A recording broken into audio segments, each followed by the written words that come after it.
Welcome to our channel. Today we how to fix your study plan with Studyportals easy tutorial step-by-step. Start by visiting the Studyportals website. Locate the search bar on the home page. Enter your desired field of study into the search bar. Select your preferred study level from the drop-down menu.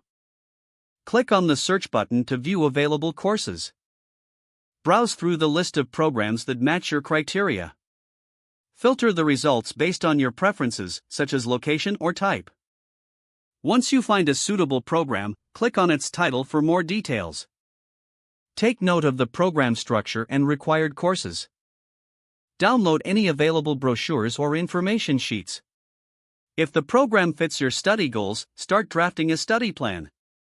Outline your objectives and key milestones for the semester. Allocate specific time blocks for studying each subject. Incorporate breaks and leisure activities into your plan. Set weekly review sessions to assess your progress.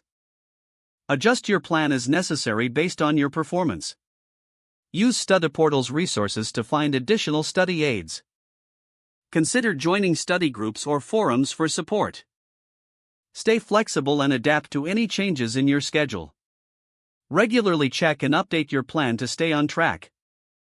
By following these steps, you'll optimize your study plan with Studyportals. If the page does not load, refresh the browser or try again in a private or incognito window.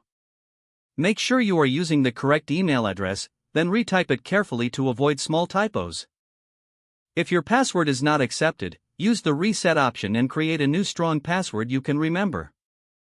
Check your spam folder for verification or security emails, then complete any requested confirmation steps. Enable two-factor authentication if available to improve account security and reduce unauthorized access risk. After signing in, review your profile details so your contact information and settings are accurate and current. If you see an error message, note it down and try again after restarting your device and internet connection. Don't forget to like this video and subscribe to our channel for more step-by-step tech guides.